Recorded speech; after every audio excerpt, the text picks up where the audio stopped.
নমস্কার। আমি হাজির হয়ে গেলাম আবার কেশুবাবুর নানান খণ্ডের আরেকটি গল্প নিয়ে।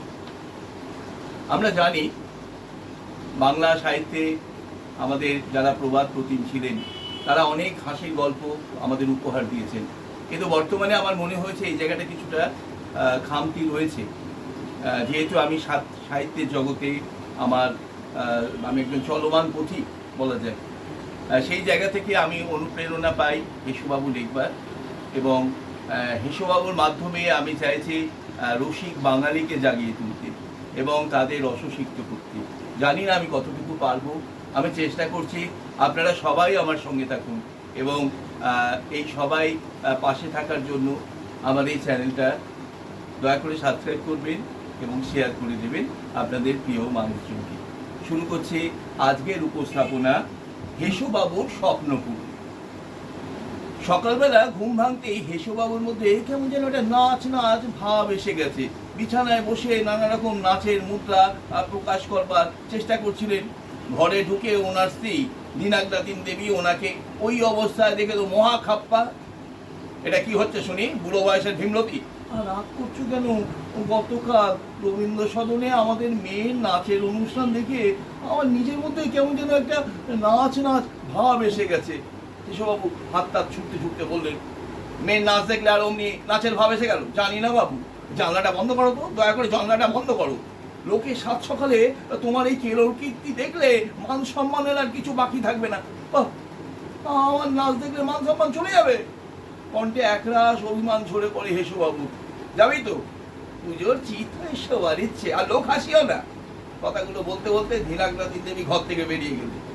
ধীনাগ্রাতিন দেবীর চলে যাওয়ার পথের দিকে তাকিয়ে হেসুবাবু গলা ছেড়ে বলে উঠলেন, তাহলে জেনে রাখো, আমি নেচে প্রুভ করে দেব, স্বপ্ন পূরণ আমি করবই।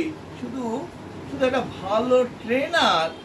এর কয়েকদিন পর হেসুবাবু পৌঁছে গেলেন একটা নাচের স্কুলে। সামনে একজন তালের ছেঁচা শুকনো আঁটির মতো মুখ করে বসে আছেন। কথা না বলে টেবিলের উল্টো দিকে বসতে ইশারা করলো লোকটা। কি নাম? আগে ছাড়পোকা মানে আপনার নাম ছাড়পোকা? না তা নয়, মানে এই চেয়ারটার মধ্যে ছাড়পোকা। ও তাই, বলুন। আমি ভাবলাম আপনার নাম বুঝি ছাড়পোকা। যাকে আসলে ওই চেয়ারে বসলে ছাড়পোকা কামড়ালে শরীরের ক্রিয়া প্রতিক্রিয়া এগুলো আমরা একটু লক্ষ্য রাখি, তারপর সেটা দেখে স্টুডেন্টকে সিলেক্ট করা হয়। ও তাই, বলুন। স্টুডেন্ট কোথায়? চিবিয়ে লোকটা বলল, স্টুডেন্ট? আগে আমি তো স্টুডেন্ট। কেন, আমার দ্বারা হবে না? দিবি হবে, খাসা হবে। ছাড়পোকা দিয়ে কামড় খাইয়ে দেখে নিয়েছি আপনার ভেতরে নাচ একেবারে ঢুকে আসন গেড়ে বসে আছে। এই ফর্মটা ভালো করে ফিল আপ করুন তো, আর 1000 টাকা নিয়ে ভেতরে আসুন। একটা ফর্ম এগিয়ে দিতে বললো লোকটা। এবার একটু আমতা করে কৃষ্ণবাবু বললেন, আমি কিন্তু একা শিখবো, মানে এই বয়সে, বুঝতেই তো পারছেন। কোনো ব্যাপার নয়, যেমন চাইছেন তেমন হবে। লোকটা বলল। আজকাল বাড়িতে অবশ্য যখন কেউ থাকে না, তখনই আয়নার সামনে হেসুবাবু নাচে মগ্ন হয়ে যান।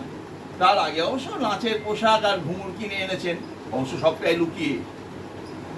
আসলে সময় মতন চমক দেওয়ার একটা গুপ্ত মতলব করেছেন ওই হেসুবাবু। প্রচুর অনুশীলন করে হেসুবাবু একদিন রবীন্দ্র সদনে নেমে পড়লেন। তারপর উনি দেখালেন ওনার অসাধারণ নাচ। করতালিতে ফেটে পড়লো চারদিক। ওনার স্বপ্ন পূরণ হলো। আরে, তুমি খাটের নিচে কি করছো? মশারি ছিঁড়ে নিচে? দিনাগ্রাতিন দেবী তো অবাক। চোখ মেলে হেসুবাবু বললেন, মানে ওই স্বপ্ন পূরণ করছিলাম আর কি। আজকের উপস্থাপনা এখানেই শেষ করলাম।